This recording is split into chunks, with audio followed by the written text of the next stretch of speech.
Chained and beaten in front of the village, he bore the guilt of a crime he hadn't committed. On the third day, the unexpected voice of a child changed the entire destiny of that square. What she revealed, no one would ever forget. Subscribe to the channel and see how the truth came to light. He walked in silence when he was surrounded. Rowney was crossing the dirt road with a sack of cassava on his shoulders, eyes downcast, feet marking the red dust typical of the Goiás Cerrado. He was a man of the Carajá people, of medium height, skin marked by the sun, and hands calloused by work. In the small village of Palmeiras, tucked away in the confines of Goiás, being indigenous was already reason enough to arouse suspicion. He had committed no crime. But when the sheriff's daughter disappeared, fear and ignorance ran faster than truth. It all began with a scream. The girl's stepmother came out on the porch of the big house, hands on her head, screaming that Yara had vanished. The news spread like fire in dry straw. "The girl is gone. Sheriff Vieira's daughter has disappeared." The entire settlement stirred like a trampled anthill. Men grabbed lanterns, women called neighbors. Sheriff Augusto Vieira, a 40-year-old man with a thick mustache and perpetually red face, ran from one side to another giving orders, while the girl's stepmother, Jurema, cried sitting on the porch steps. "Search everywhere. Don't leave a stone unturned. My daughter is only 8 years old, for God's sake," shouted the sheriff, his voice broken by desperation. And then, like a poisonous whisper, someone said, "I saw the Indian lurking near the river this morning." Another added, "My cousin said he was watching the children at school last week." Suspicion grew, fed by fear and prejudice that simmered beneath the surface of that community.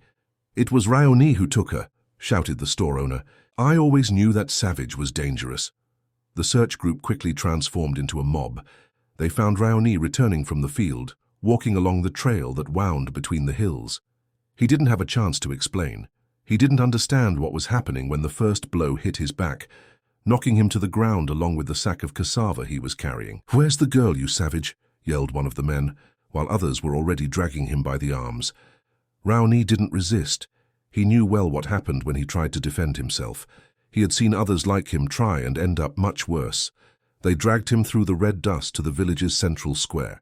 His knees bled from being dragged over the gravel. Sheriff Vieira, seeing Raoni being brought in, advanced with eyes injected with fury. "Where is my daughter? What did you do to Yara? Speak, you wretch." The first blows came from the sheriff himself, with the butt of his revolver. Then other men joined in while the women watched, some turning their faces away, others shouting for him to confess immediately. They tied Raoni to the central trunk of the square, an old EP tree that had already witnessed other public punishments over the years. It was there that slaves had been whipped a century before. History was repeating itself now, with another kind of discrimination. The indigenous man bled from his nose and mouth but kept his eyes open, fixed on some distant point. He didn't emit a single sound. "He'll stay here until he confesses where he hid the girl," declared the sheriff, adjusting his belt and wiping sweat from his forehead. "Without water, without food. Let's see how long he lasts." Night fell over village of Palmeiras, but few managed to sleep. Lanterns cut through the darkness, while groups continued searching for Yara in the surrounding woods, in the riverbanks, in neighboring farms. Raoni remained tied up, watched by 2 armed men who took turns.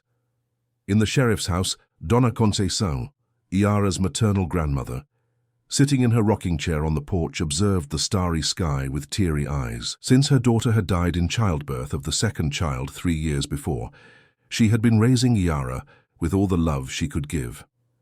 Vieira had remarried less than a year later, and Jurema never hid that she considered her stepdaughter a burden. "She didn't run away for nothing," murmured the old lady to herself, clutching the rosary between her gnarled fingers. "My little granddaughter has her reasons." Dawn brought the second day of torment. The relentless sun of the Cerrado punished Raoni, whose skin darkened even more under the heat. Thirst transformed his lips into dried husks. People passed, looked, some spat on the ground near him. Children were kept away by their parents. "Don't get close, he takes children," they said. At noon, the sheriff returned, accompanied by 2 police officers from a larger city who had been called to help with the searches. "Last chance," said Vieira, gripping Raoni's chin forcefully. "Where is my daughter?" Raoni moved his lips with difficulty. The sheriff brought his ear close. What did you say, Indian? Water, whispered Raoni. The sheriff stepped back with a dry laugh. You'll have water when you tell me where you hid Yara. The hours passed slowly, marked by the APACHE's shadow that turned around Raoni like a cruel clock. The heat gave way to the cold of night, and still he remained tied up, now trembling. Some residents began to question that method in low voices. What if it wasn't him? Asked the pharmacist to the priest. We're already on the second day and the girl is still missing. If she were with him, she would have been found already. Father Jose, a slight middle-aged man who had served that community for more than 15 years, looked at the tied indigenous man and then at the group of men drinking cachaça in front of the bar. I have my doubts, he replied in a low voice, but who's going to confront the sheriff in this state? On the morning of the third day, Dona Concepción asked to be taken to the square. Seu Toninho, the only one who had a car in the village, helped her get down and approach Raoni. The old lady walked with difficulty, leaning on her hardwood cane, until she stood in front of the tied man. Do you know my granddaughter? She asked directly. Raoni lifted his swollen eyes and nodded slightly. Where could she be? Do you know? He didn't answer, but something in his gaze changed. Dona Concepción saw it. It was the look of someone who protected a secret, not someone who hid a crime. I understand, she said, and turned her back, walking back to the car. On the way, she met the sheriff. What were you doing there? He asked, irritated. Trying to do what you can't accomplish with violence. Find the truth, replied the old lady, getting into the car with Seu Toninho's help. The afternoon of the third day brought dark clouds and a stifling heat that foreboded a storm. The sheriff's desperation increased, as did his violence. Raoni now had purple marks all over his body, one eye completely closed from swelling, and was breathing with difficulty. He won't last another day, commented Dr. Roberto, the village's only doctor, who was watching from afar. If this continues, he'll die before saying anything. Father Jose gathered courage and approached the sheriff. Augusto, I think we need to reconsider. Maybe he's not guilty. Maybe Yara got lost in the woods or— Shut up, priest, shouted Vieira. Don't meddle where you're not called. I know it was him. Everyone saw how he looked at the children. That night, the rain finally came, strong and relentless.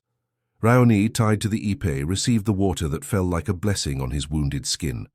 The square emptied quickly. Only the two guards remained, sheltered under the city hall's marquee, complaining about having to stay there watching that Indian while everyone was in their homes.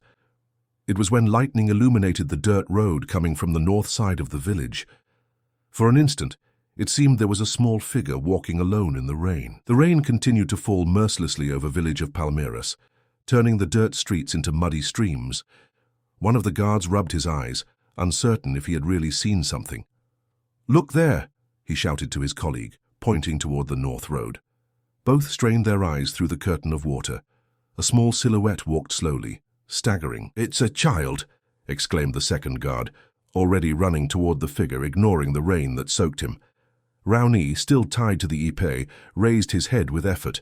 His swollen eyes narrowed, trying to see through the storm. Thunder tore through the sky, illuminating for an instant the face of the child approaching. It was her, Yara. The guard reached the girl and picked her up in his arms. She didn't resist. She was exhausted, soaked, with her blue dress torn and bare feet covered in mud. Her dark hair was tangled with leaves and twigs, as if she had slept on the forest floor. While the man carried her to the square, the other guard was already running toward the sheriff's house, shouting at the top of his lungs, "We found her! The girl came back!" In minutes, the entire village seemed to have awakened. Lights came on in houses, doors opened. People came out into the rain, incredulous. Sheriff Vieira came running, barefoot, still buttoning his shirt. "Yara, my daughter!" he shouted upon seeing the girl in the guard's arms. He took her to himself, hugging her tightly, checking her body for injuries. Jurema came right behind, with a shawl over her nightgown, her face a mask of concern that didn't reach her eyes. "Thank God," she said mechanically. Dr. Roberto made his way through the small crowd that was beginning to form. "Take her inside. I need to examine her." They carried Yara to the sheriff's house, where they laid her on the bed in her room, still intact since her departure. The girl was quiet, with frightened eyes that surveyed the faces around her without showing relief. Dona Concepción entered the room leaning on her cane, and everyone gave way. "Let me see my granddaughter," she asked, approaching the bed. She sat on the edge and took Yara's cold hands in hers. My little one, where have you been? We were so worried. Yara looked at her grandmother, then at her father, at her stepmother, at the doctor, and finally her eyes found the open window, through which one could see the square and the APACHE, where Rowney continued tied under the rain that was now diminishing. The girl curled up even more, as if she wanted to disappear among the sheets. I won't say anything until they release him, she said in a weak but firm voice. A heavy silence fell over the room. The sheriff frowned, confused. What are you talking about, daughter? Yara sat up in bed, her eyes now fixed on her father's. The man in the square. He didn't do anything wrong. Release him first. Vieira looked at the doctor, at Jurema, then at Dona Concheição as if seeking an explanation. She's in shock, whispered Jurema. She doesn't know what she's saying. I know very well, replied Yara, surprising everyone with the sudden strength in her voice. He saved me, and you're killing him. Dona Concheição gently squeezed her granddaughter's hand. Tell us what happened, dear, from the beginning. But Yara shook her head, stubborn. First release him, then I'll tell everything. The sheriff ran his hand over his face, exasperated. Daughter, that Indian is dangerous. We thought he had taken you. He didn't take me, the girl almost screamed with tears in her eyes. I ran away alone. I ran away because... She cast a quick glance at Jurema, who narrowed her eyes threateningly. Dona Concheição noticed the look. Augusto, she said, in a voice that admitted no contestation. Go release that man. Now. The sheriff hesitated, torn between his authority and the respect he had for his late wife's mother. We don't know what happened yet. He could have... Augusto Vieira, interrupted the old lady, getting up with difficulty. Your daughter is alive and at home. The man you tortured for 3 days committed no crime. If you don't release him right now, I'll be the one to go to the capital to report what happened here. Without another word, she limped to the door, turned to Dr. Roberto and said, Take care of her, and no one pressure her until I come back. The doctor nodded, impressed by the natural authority of that frail lady. When Dona Concheição and the sheriff left, Jurema approached the bed. You gave us quite a scare, girl, she said with false sweetness. Why did you run away like that without saying anything? Your father almost died of worry. Yara shrank against the headboard of the bed, her eyes never leaving her stepmother's. You know why, she replied quietly. Dr. Roberto, sensing the tension in the air, cleared his throat. I need to examine the patient. Could you give us a moment alone, Dona Jurema? The stepmother hesitated, casting one last warning look at Yara before leaving the room. When they were alone, the doctor sat on the edge of the bed. Are you hurt anywhere, Yara? The girl shook her head, but then slowly extended her right arm, revealing a series of purple marks in the shape of fingers. The doctor frowned. Did this happen when you were lost?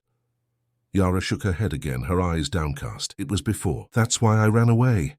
In the square, Sheriff Vieira walked under the light rain that was still falling, followed by Father José and some curious onlookers who had remained despite the storm.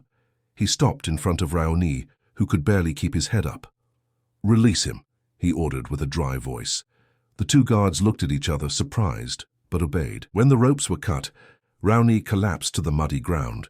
His body was so weak he couldn't support himself. He needs urgent medical care, said the priest, kneeling in the mud to check the indigenous man's condition. If we don't treat him soon, he could die. The sheriff looked at the fallen man, his face a mixture of confusion and reluctant shame. Take him to the church. The doctor will see him as soon as he finishes with my daughter. Father José and Seu Toninho, who had joined the group, carefully lifted Rowney. The indigenous man groaned in pain when moved. He was conscious, but only partially. His eyes, cloudy with pain, wandered without focus. Water, he managed to murmur. Bring water, quickly, the priest asked one of the boys who were watching. When they began carrying Rowney to the small church of Our Lady of Sorrows, a few meters away, Dona Concheição appeared in the square, walking with determination despite her difficulty. Not to the church, she said. Take him to my house. The sheriff, who was coming right behind, stopped abruptly. What? Ma'am, with all respect, my house is behind yours, Augusto. The doctor will be able to treat both without having to move much, and I can watch his condition while taking care of my granddaughter. Her tone left no room for discussion. The sheriff nodded, resigned. They carried Raoni to the small adobe house where Dona Concepcion lived, in the back of the sheriff's property. It was a simple place, but clean and well kept, with a small garden of medicinal herbs that the old lady cultivated with care. They laid the indigenous man on a cot in the living room, and the priest began cleaning his wounds with warm water, while they waited for the doctor. Dona Concepcion sat beside Raoni, observing his bruised face. "You helped my granddaughter, didn't you?" she asked softly. Raoni opened his eyes with difficulty. He focused on the lady's face and nodded almost imperceptibly. "Thank you," she said, placing a wrinkled hand on the man's feverish forehead. "Rest now." In the main house, Dr. Roberto had finished examining Yara. He left the room with a grave expression and found the sheriff in the living room, pacing back and forth. "How is she?" asked Vieira anxiously. The doctor hesitated, choosing his words. "Physically, she's dehydrated and has some scratches and bruises. Nothing serious." He made a significant pause. However what, doctor? Speak up." The doctor looked around, making sure Urema wasn't nearby. "She has signs of aggression that aren't recent and couldn't have occurred during the days she was missing. Finger marks on her arms, bruises on her back." The sheriff paled. "Are you saying someone beat her before she ran away?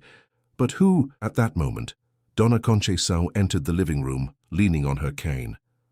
"How is the Indian?" asked the doctor. "Bad," she replied. "He needs your care urgently." Dr. Roberto nodded. "I'll see him right now."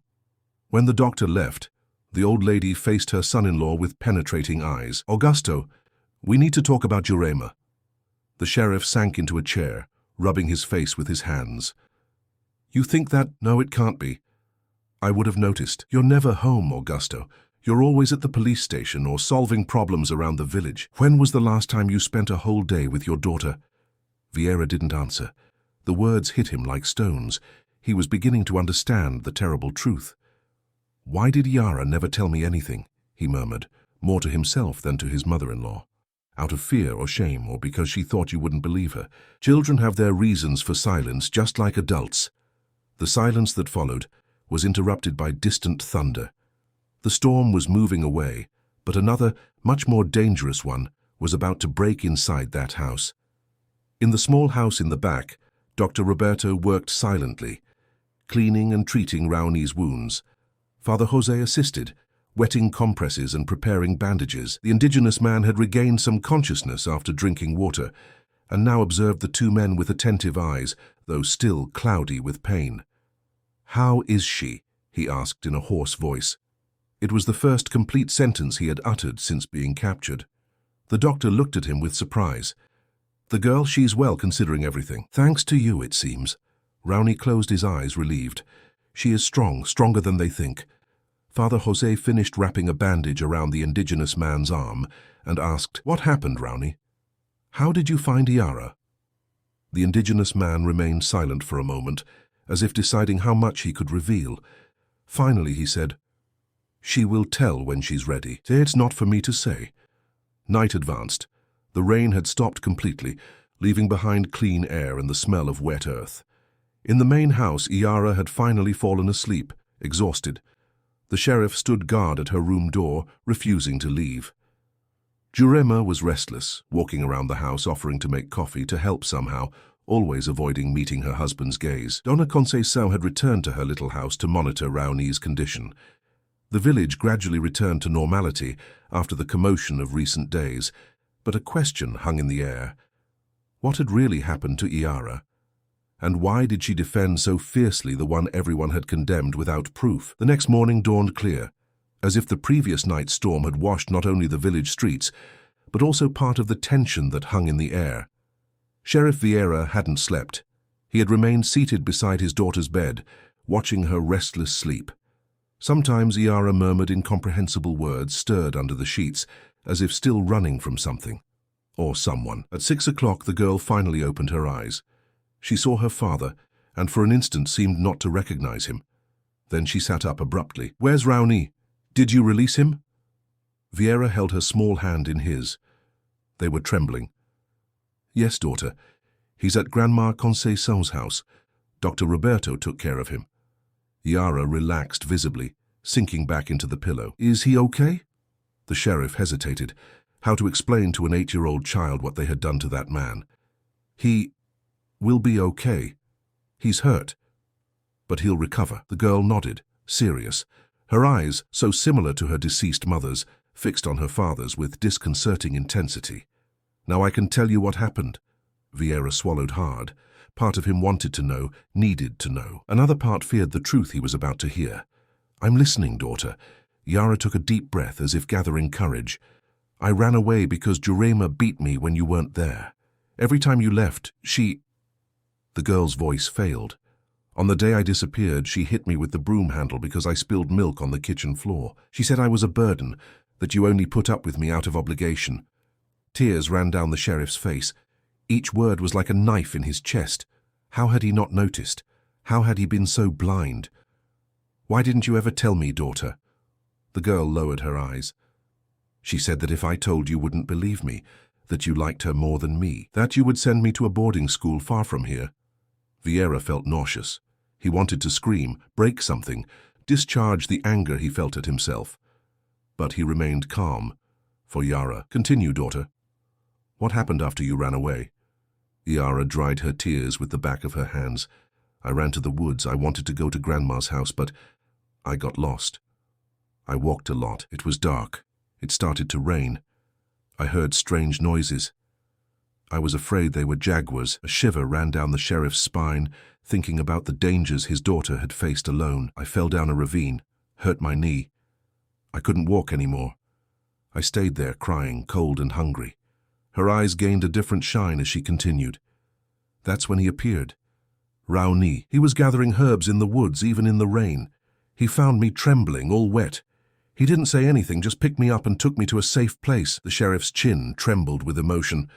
The same man he had tortured for 3 days had saved his daughter. What place was that? A small cave near the river. He lit a fire, gave me water, shared the food he had with me. He made tea with the herbs he had gathered, for my knee to stop hurting. Yara smiled slightly at the memory. He didn't talk much, but his eyes were kind. He told me stories of his people with gestures, drawing in the earth. He taught me to recognize bird songs, to find water, to make traps to catch fish. Why didn't you come home right away, Yara? We were so worried. I was afraid, she replied simply. Afraid to come back and everything would continue the same. But yesterday, Raoni didn't appear at the cave. I waited a long time and started to worry. He always came back before sunset. So I went out to look for him and ended up finding the way back to the village. The girl held her father's hands tightly. That's when I saw what they were doing to him, because of me. Thick tears now ran down the sheriff's face. Forgive me, daughter. Words failed. How to ask forgiveness for something so grave? It's not me you should ask forgiveness from, Dad, said Yara, with wisdom that went far beyond her age. It's him. In the kitchen of the main house, Jurema was preparing coffee, trying to act normally. She had heard voices coming from Yara's room, knew the girl was awake and probably telling everything. Her hands trembled as she handled the cups. She was pondering her options when Dona Conceição entered the kitchen, leaning on her cane. The two women stared at each other in silence. Pack your things and leave before my son-in-law comes down, said the old lady in a low and firm voice. If you have any self-respect, don't wait to see his fury. Jurema straightened her shoulders. I have nowhere to go. That's not my problem. Not Yara's. Not anyone's in this house. What you did. Dona Conceição shook her head, unable to continue. I have 1 hour. The stepmother opened her mouth to protest, but at that moment they heard heavy footsteps on the stairs. Jurema paled and quickly left through the back. Augusto Vieira entered the kitchen with his face marked by tears and lack of sleep. He found his mother-in-law sitting at the table waiting for him. How could I have been so blind? He asked, more to himself than to her. Dona Conceição sighed. You were too busy being the village sheriff to be Yara's father. Vieira sat heavily in a chair. What do I do now?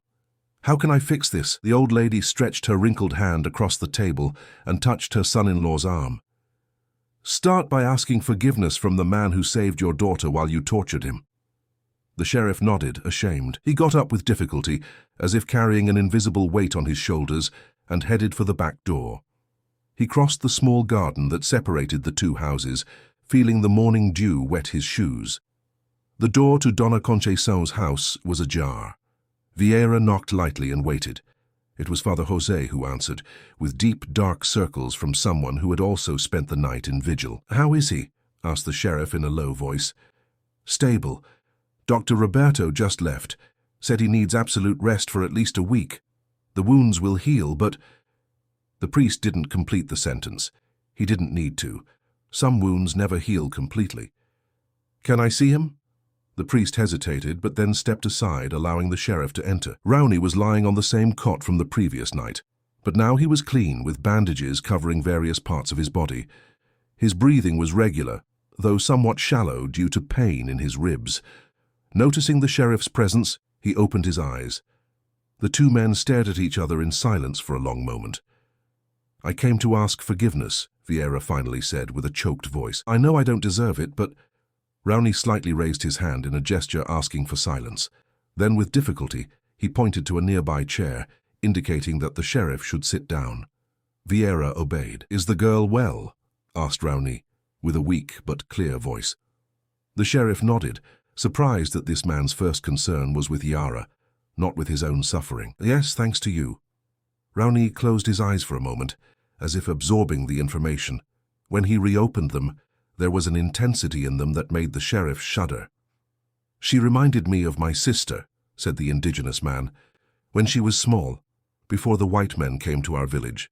Vieira didn't know what to say. Any word seemed small, insignificant in the face of the magnitude of what had happened. "What can I do?" he finally asked. "How can I compensate you?" Rowney remained silent for so long that the sheriff thought he wouldn't answer. Finally he said, "Learn to see with the right eyes. Teach your daughter to do the same." Before Vieira could respond, the door opened. Yara came running in, still in her nightgown, and stopped abruptly upon seeing Rowney lying down. Her eyes filled with tears. "You're hurt," she said, slowly approaching the cot. The indigenous man smiled for the first time since arriving in that village. "I'll be fine, little warrior." The girl knelt beside him, taking his hand carefully. "It was because of me. Forgive me." Rowney gently squeezed the small hand in his. "There's nothing to forgive. You're brave. You did what you needed to do." Yara looked at her father, then back at Rowney. "I don't want to go back to that house," she declared. "I want to stay with you, to teach me more about the forest, about the birds." The sheriff felt as if an abyss was opening beneath his feet. He was losing his daughter because of his own mistakes. Rowney, however, gently shook his head. "Your place is with your family, little one, with your father, your grandmother. They need you, as much as you need them." "But you're also my family now," insisted the girl. "You saved me." At that moment, Dona Conceção entered the small room, bringing a tray with tea and bread. Seeing the scene, Yara kneeling beside Rowney, the sheriff sitting with a desolate expression, she stopped and sighed. "I see you're already talking." She placed the tray on a low table and sat down as well. "Rowney," she said, with the natural authority that everyone respected, "where do you live?" The indigenous man turned his gaze from the girl to the old lady. "I have a cabin near the river, 3 hours' walk from here, alone." "Your village?" "Doesn't exist anymore," he replied simply. "Disease, war, ancient history." Dona Conceção nodded, as if she already expected that answer. "What do you think about staying around here? There's an abandoned little house at the village limits near the stream. No one has used it for years." Everyone looked at the old lady, surprised by the suggestion. The sheriff was the first to speak. "Do you think it's a good idea? After everything that happened?" Yara's grandmother stared at him firmly. "It's exactly because of everything that happened that it's a good idea. This village has a debt to this man. And he," she indicated Rowney with a gesture, "has knowledge that can help us. Medicinal plants, fishing techniques, hunting. He could teach us a lot, including you, Augusto, about true justice." Rowney observed the conversation in silence, his face indecipherable. "And I could visit him every day," exclaimed Yara, her eyes shining with the possibility. "Learn more stories, more about the forest." The old lady smiled at her granddaughter. "And he could have dinner with us from time to time. Isn't that right, Augusto?" The sheriff looked at the man he had unjustly tortured and who, even so, had saved and protected his daughter. The shame he felt was almost unbearable, but along with it grew something new: respect. "If he accepts," he finally said. He'll be welcome at our table. Everyone looked at Raoni, who remained silent. Slowly, the indigenous man moved, trying to sit up despite the pain. Yara and the priest helped him. When he was finally upright, he looked at each of those present. The hopeful girl, the repentant father, the wise grandmother, the apprehensive priest. "My people believe," he said in a low and melodious voice, "that when blood is unjustly spilled, the earth keeps the memory. To clean this stain, it takes more than words. It takes a new beginning." He extended his hand, first to the sheriff, then to Dona Conceição, finally resting it on Yara's head. "I'll stay for now, to see if this new beginning is possible." The expression on the girl's face was pure joy. Dona Conceição nodded, satisfied. Father José murmured a small prayer of thanksgiving, and Sheriff Vieira, with his heart heavy with guilt but also with hope, extended his hand to seal the agreement. Outside, the sun was already high, drying the mud left by the previous night's storm. In the central square, some people gathered, discussing recent events in low voices. The news that the indigenous man had saved Yara and hadn't kidnapped her spread quickly, as did rumors about the stepmother's mistreatment. Jurema had been seen taking the road to the neighboring city, carrying a suitcase without looking back. The blacksmith, the same one who had helped tie Raoni to the Ipe, was now thoughtful, hammering a piece of metal with more force than necessary, perhaps trying to forge something new from the remains of his own shame. And in the small house in the back of the sheriff's land, an unlikely alliance was beginning to form. An alliance based not on blood or tradition, but on something more fundamental, the recognition of each other's humanity. 6 months passed. The small house near the stream came to life in Raoni's hands. New thatched roof, restored adobe walls, a vegetable garden in the back. The scars on his body had healed, some forever visible, silent reminders of the past. The village had changed. First came Dr. Roberto, interested in medicinal herbs. Then the blacksmith with a knife with a carved handle as a silent request for forgiveness. Children were the quickest to accept him, fascinated by the stories of a man who understood the language of birds. Yara came every day without fail. In the morning she brought fresh bread. In the afternoon she told about school. Sometimes they just stayed in silence, sharing the peace of being together. The sheriff appeared less often, still carrying the weight of guilt, but always with something useful in his hands. Nails, seeds, a new shirt. "My daughter admires you greatly," he said one afternoon. "I've never seen her so happy." Raoni nodded, eyes fixed on the horizon. "She has strength inside her, always had." "I'm thinking about leaving office," confessed Vieira. "I don't deserve to be an authority after what I did." Error teaches more than success. A leader who has never failed doesn't know what another's pain is. On a hot afternoon, Dona Conceição arrived alone, leaning on her cane, carrying a small bundle. From inside, she took out a necklace, a leather cord with a small quartz crystal, almost transparent. "It belonged to my daughter, Iara's mother. Before her, to my mother, and before that, to her mother." She extended it to Raoni. "It's moon quartz. They say it protects whoever wears it." "Why do you give me this? It's your family's inheritance." "Because you're family now," she replied simply. "And because I need you to take care of Yara when I'm no longer here." Raoni understood immediately. "You're sick. My heart is tired. Dr. Roberto says I won't make it past next winter." The silence that followed weighed like stone. "I'm not asking you to take her from her father, just that you continue being for her what you've been. A guide, a friend, someone who teaches her to be strong without losing tenderness." "You have my word." Winter came early that year. In the first week of intense cold, Dona Conceição fell ill. It started with a light cough, then came high fever. Yara didn't leave her side, held her wrinkled hand, read stories from an old book. At night she cried silently into her pillow. One afternoon Raoni found the girl on the porch, hugging her knees.